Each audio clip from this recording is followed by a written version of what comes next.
So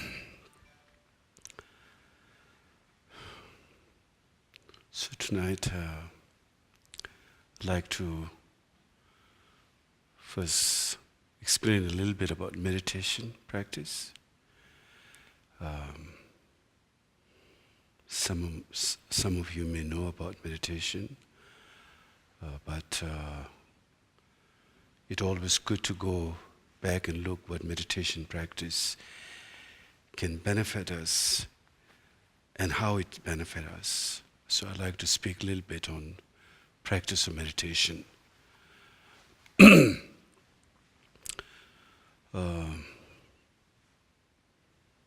Practice of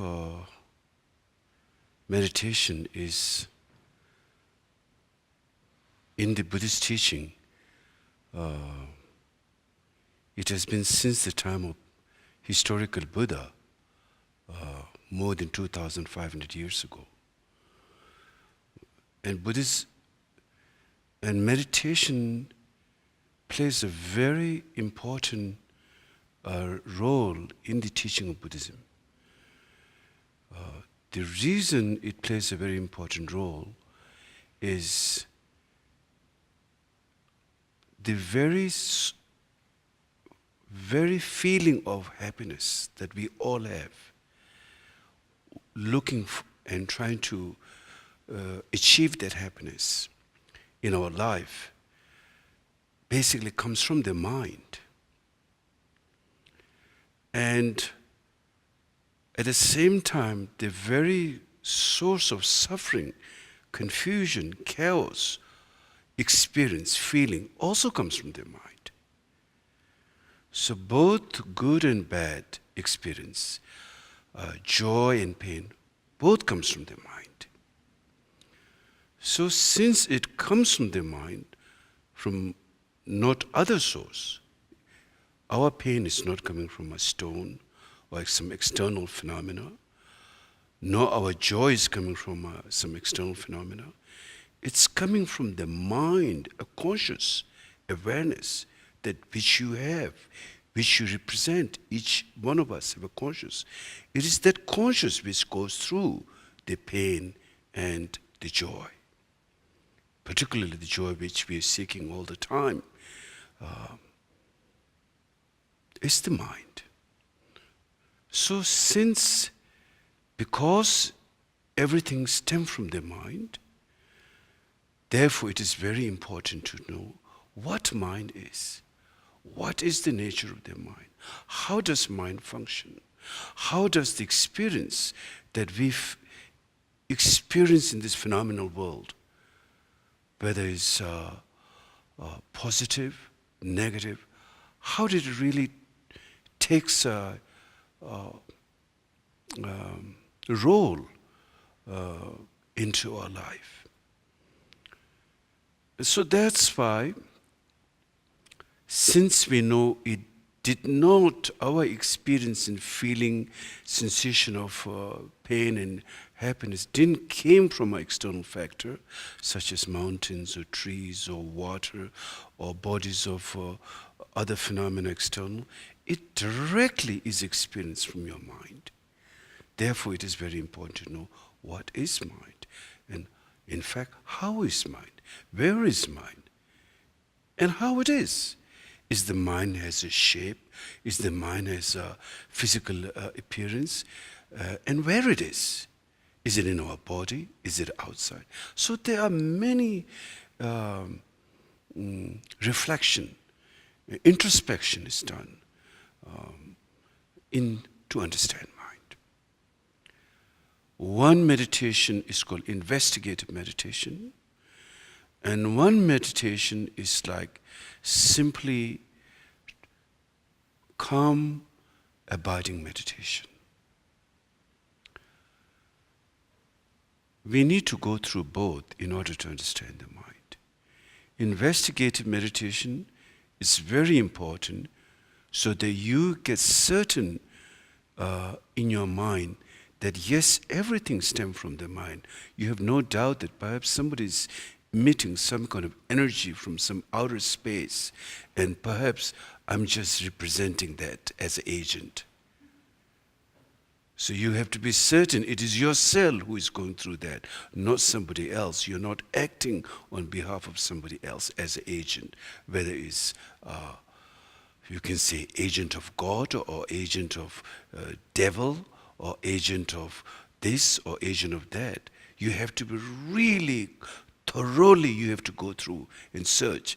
Is it you, or are you representing somebody else? Or is it come from some source? That is very helpful through investigative meditation. So there is a whole approach to investigative meditation. And then there is a direct approach of calm abiding meditation, where you simply sit and settle your mind. Sort of, I think the word, perhaps, I think it's called settling the mind. We need to have both. We need to thoroughly understand the mind if we have to solve our this mystery of, we can say the mystery of suffering, pain, because we don't want it. Why it keeps happening again and again? Fear, uncertainty, all this thing. It's like a mystery. So how, in order to solve that mystery, that we all yearn, regardless of male, female, animals, human, always we want happiness, we want freedom. But somehow we end up with so much confusion and complications in life. So in order to see the root of the mind, to find the, which is the home, or if you go further, if the mind is very neurotic, you can say the den of the mind. You know, the notion of den is something not very positive. Notion of home is more positive. So if you say the den is something like, we've got to be careful, watch out, there's the den of bear or the den of some tiger, you know. So we're more beware of it. So I think we can say the den of this neurotic mind, the den of this confused mind, which is constantly happening like a waterfall, and we just have no control to that, like we lost control. To discover that, those discovery comes from the investigative meditation. There's a whole process how to go through that, and I'm not going to go through that tonight, but I'm just generally explaining. There's the investigative meditation.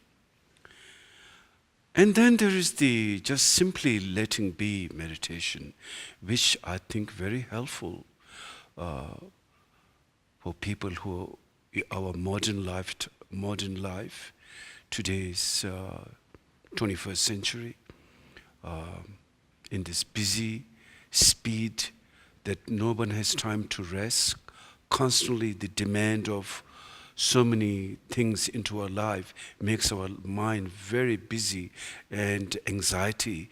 Busy means it creates more anxiety. That's what it means. Busy creates more tension, more anxiety, due to so many things happening in your life. There's so many things happening, you're engaging with so many things happening, therefore the mind has no time to rest, no time for calmness. So the mind begins like eruption, like a volcanic eruption. So much emotions and thoughts, and one doesn't know what to do, to the point some people go to the extreme of it, where they would do suicide, kill themselves, or do some crazy things. No space, in other words.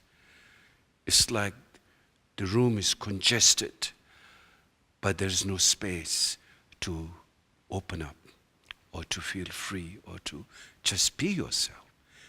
It's like you can't be yourself, like you got to deal with so many things. And that we can bring that to balance through practice of meditation. I think scientifically, today it's proven that meditation practice brings down our blood pressure down,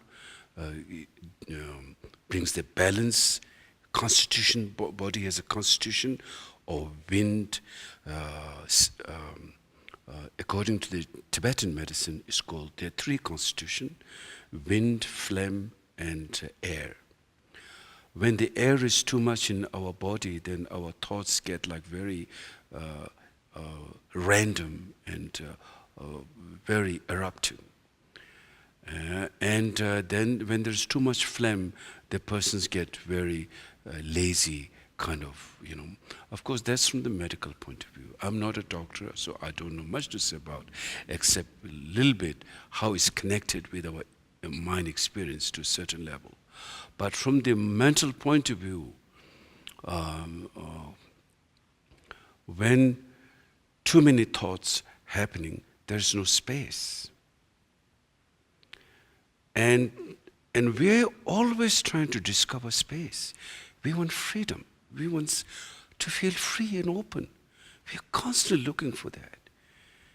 And that tells a lot, actually. What that yearning for this space means, that the reality, it has with certain reality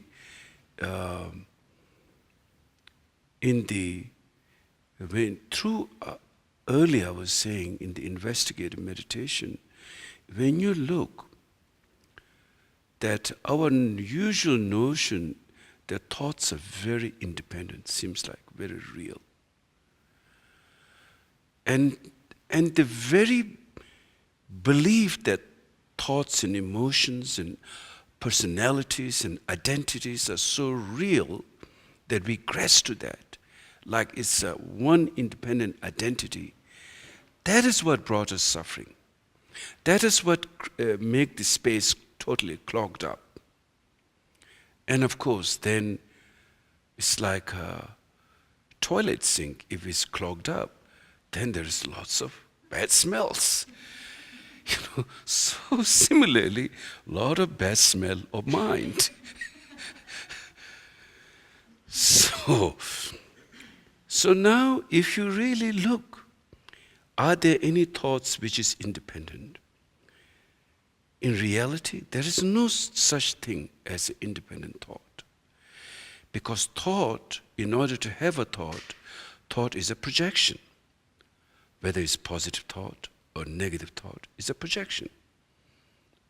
In order to have a particular projection, it has to have many, many, many, many factors. One factor does not create a projection. It is an interdependent emotions, thoughts, situations, so many comes together. Finally, there is a particular presentation of a thought or emotion, whether it's a spiritual thought, whether it's a negative thought. None of them have any independent identity. Even spiritual thought do not have an independent identity. Nor a negative thought do have a independent identity. Because even in a negative thought, there is no independent identity. Therefore, we can forgive someone. And others, the person can come out of that pain and feel compassion, change of heart. If thoughts and emotion have a permanent identity, you can never forgive someone because it is not possible. Neither the other can accept, nor you can give. Nothing can change. And if it's bad, it's eternally bad. If it's good, it's eternally good. Sort of an independent thought. There is no thought in existence or in emotion that such thing exists. Everything is interdependent phenomena, and due to that, then we experience. And because it's interdependent, it's not independent, things changes. Life changes. Relationship changes. Your emotion changes.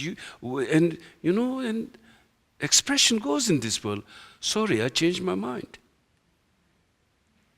If things and events are independent, that word and that thought can never come into existence to say, sorry, I changed my mind, because it is eternal then.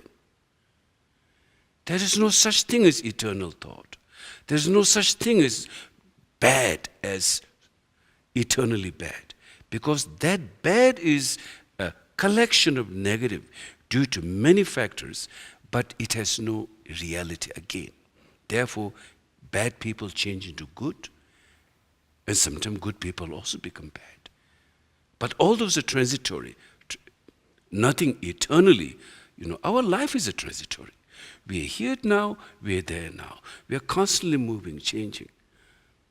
So I think if we can see that interdependent quality, the things and events and experience and emotions, love, hate, aggression, all this have no reality because it's interdependent, already shows moment when you see that it's interdependent, that means it's dependent on something, not as an independent state.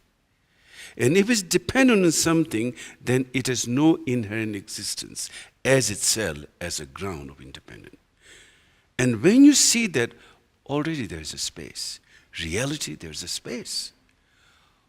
Space and freedom is same thing, in other words. Sanity, transcendent from ego, transcendent from aggression, is like the very basis, reality, goodness of our nature, of our mind. I think the problem is we cling so much, we in a very fatal attraction to clinging, that which didn't allow that space. So we miss our intelligence, misconstrued in not able to see its reality. Therefore, their life seems to be a chaos. And that's what in meditation, you come and sit and you just simply be without judging anything. You see, in meditation, we're judging all the time. And when we judge, we don't judge with a wise mind, but we judge with a misconstrued intelligence, seeing everything as real, independent. And that was the habit, bad habit, the habit of taking that along into our life. Always like your enemy is real, your friend is real, my emotions are real. So therefore, when there is no one else you can fight with, you fight within yourself. You fight with your projections. You don't know how to handle the love and hate relationship with your mind. So how do we do that? How do we take care of that? By seeing, allowing the mind to be there without particularly judging about that. So there's a traditional saying, since tonight we will do a meditation based on karma batting, there's a traditional saying, how do you deal with the mind? Way to deal with the mind, try to figure it out, is not by chasing and churning the mind, rather allowing the mind as it is. It's like there's a, let's say, we can see in an ocean or rivers or lakes, or you can have in your, in a pot, there's a water and sand. So you want to clear the water. The more you stir, the more murky it will get. So how do you have the water remain clear? Not disturbing that water, not churning the sand. Leave the sand, don't have to do anything. Leave it, all the sand will settle down and the clear water will manifest. Same thing with the mind. The more you try to chase and look and go after it, you're just chasing like a dog or cat chasing the tail. Attracted. That's what we do in our life usually. So, what you do in meditation, you just have, with the proper bodily posture, allow the mind as it is. Don't judge, whether it's good, thoughts come, you're not distracted. You're not clinging that thought. Or whether negative thoughts come, you're not clinging. Allow the thoughts to come. Just simply be with the breath. When you breathe out, focus your mind to the breath. When you breathe in, your mind is awareness. Simply, no special thing. Simply with the breath, your mind is there. So focus to the breath, and of course you will have thoughts. But when they come, just think, oh, it's just thoughts. No need to. Just simply a thought. No need to make anything. Just allow it. Just sit. That's how you you will understand the mind. So let's do a meditation now. Okay? That way.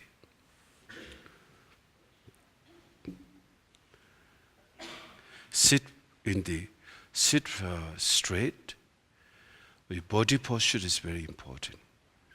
If you sit with a curved body, then your mind will get kind of different kinds of thoughts. If you sit relaxed, at home I would suggest you do with a comfortable clothes, something not tight, very relaxed cloth, and then your shoulders not tight up, nor pushing it down, totally relaxed. And then your eyes are not penetrating, but completely relaxed, like slightly touching the tip of your nose, eyes slightly gazing down. The reason eyes slightly gazing down, it will settle the mind. If you try to look up, unless you are really highly realized meditator, you cannot handle that. So slightly, the eyes, like from the tip of your nose touching, and then relax, without any pressure or penetration. Totally relax. And then focus with the breath. Yeah, okay. So we will do the meditation.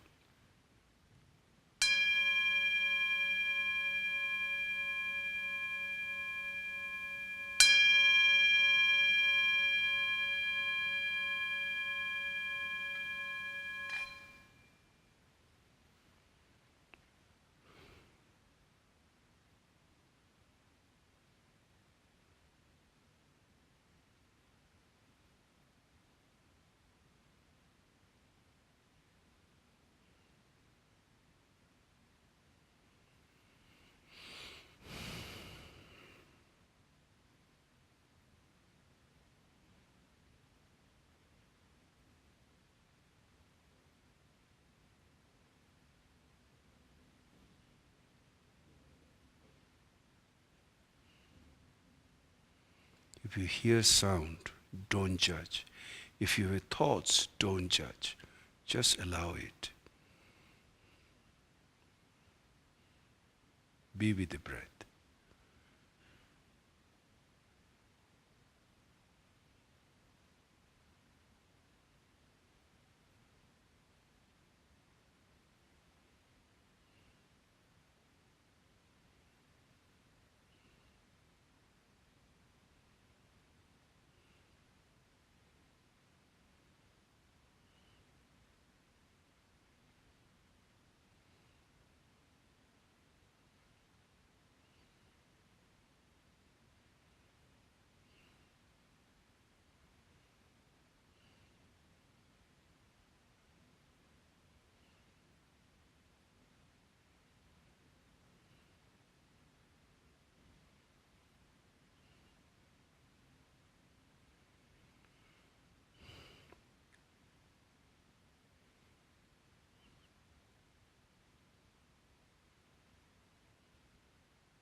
You can take a little rest, stand up, stretch. We can have a discussion here right now if you have any questions.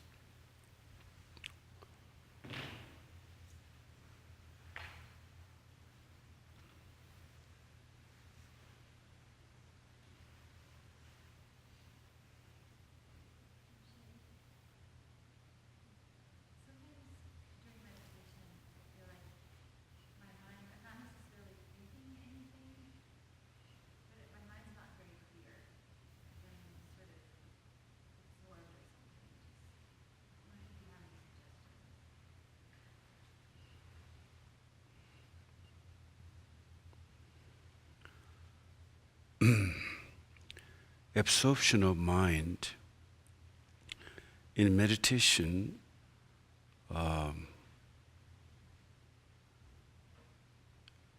the faults of mind that you need to recognize. One is drowsiness, that you feel kind of like drifting into some kind of absorption or sleepy state or drowsiness. That is not good. That's one of the faults of the mind. So when that happens, you can just kind of do like this, slightly remove your shoulders and just get more alert, awake. You can clear that problem. Just simply either sometimes gaze your eyes slightly left and right. It will just clear away. Just simply by gazing. And then one is too much thoughts, too much excitement. Sometimes, because not every day when you do meditation, you will have the same kind of experience. Someday you will have lots of thoughts. Someday you will have kind of less thought. Sometimes absorption. All different kinds of experience will arise until you come to a perfection state of the mind. Because drowsiness, for example, drowsiness can happen due to other factors, such as the food you eat. So if you're eating very heavy food, lots of meat, let's say, then you will feel drowsy. So if you're vegetarian, you will feel much lighter. So if your mind tends to get into some kind of drowsiness a lot, you can change diet pattern, what kind of food you eat. Also, the color of the clothes you wear also, it does affect. Lighter color makes your mind more awake, and darker color makes your mind more heavier kind, but it kind of have the tendency, not necessarily, but have the tendency to make the mind more quieter. I think that's one of the reasons the Zen meditators, they wear black cloth.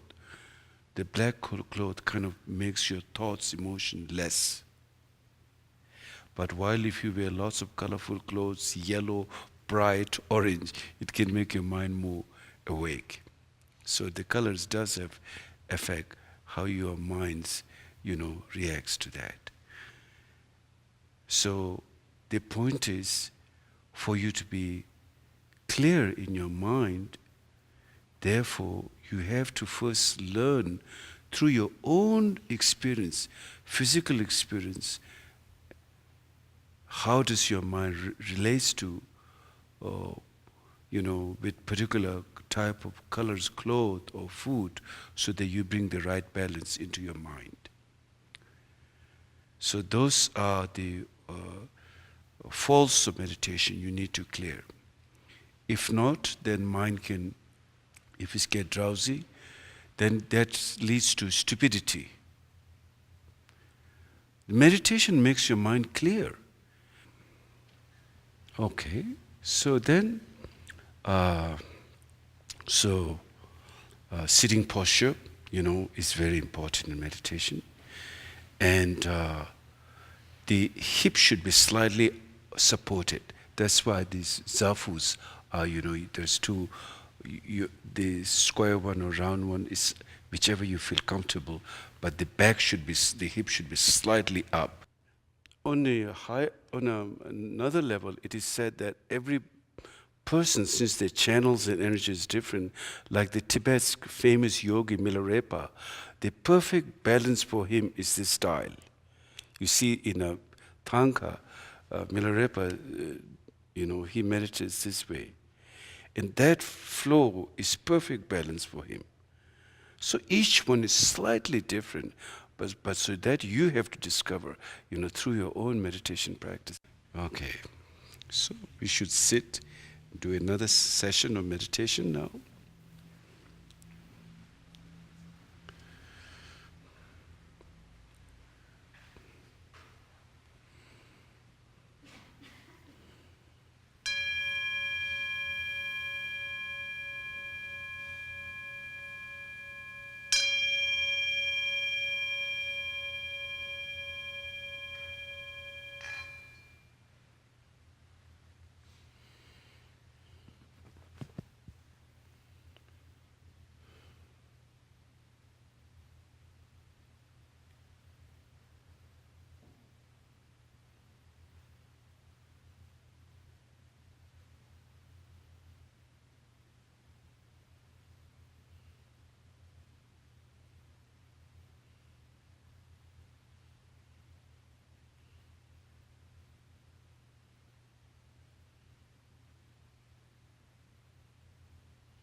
So if you have any questions, we can have a discussion here.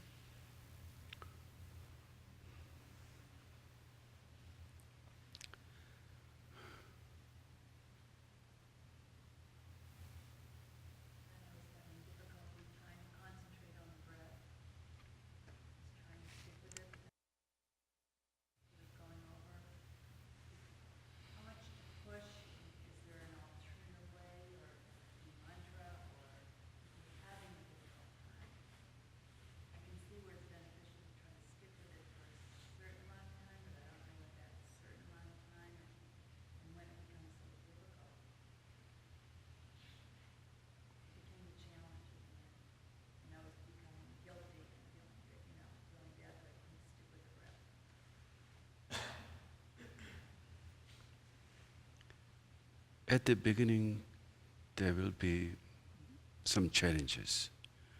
And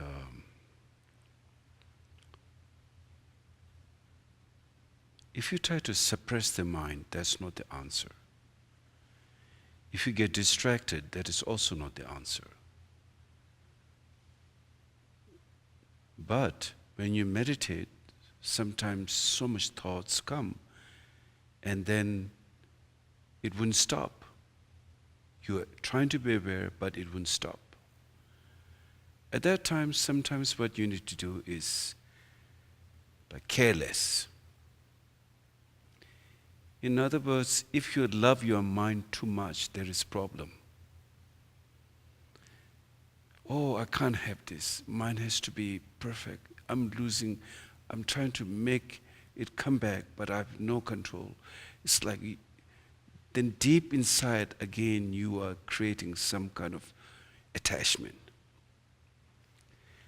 So what you do sometimes, totally let it loose. Okay, go where you want to go. If you just allow that, there's no place it will go. So there's a saying, how do you tame the cow? You don't tame the cow by, tying it and just beating it up all the time. You just let it loose, and the cow will just walk around in the big garden and meadow, and finally it will eat the grass and flop down, get tired. That's how the mind works also like that. If you say, oh, you can't have this, my mind is so precious, I want to find my sanity, it will get worse. If you kind of like sometimes just be a little wild, okay, if you want to go, go. What you want to have to so many arise. Let it arise. See where it goes. It has no place to go. Sometimes you need that approach also.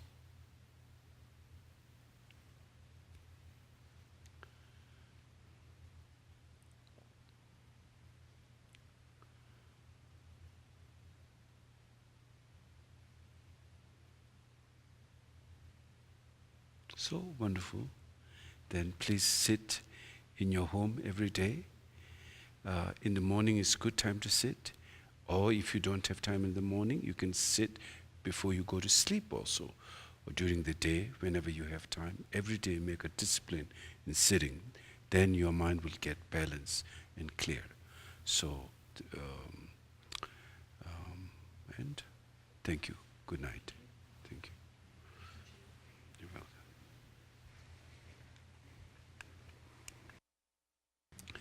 It's called In the World in General. It starts from that. That's the prayer.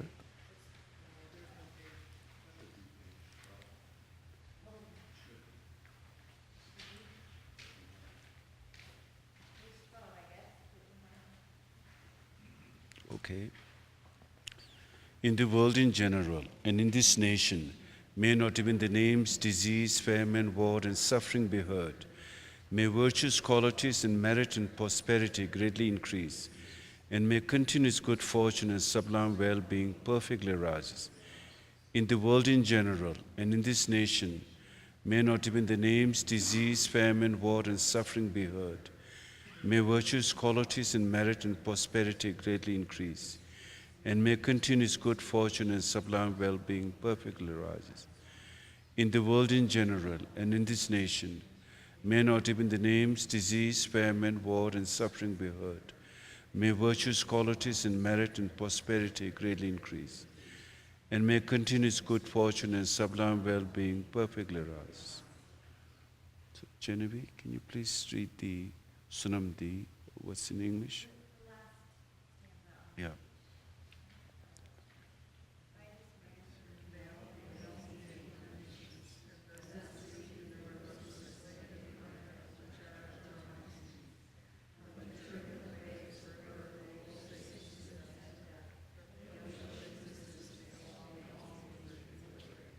Okay. Thank you very much. That's it. Thank you. Thank you.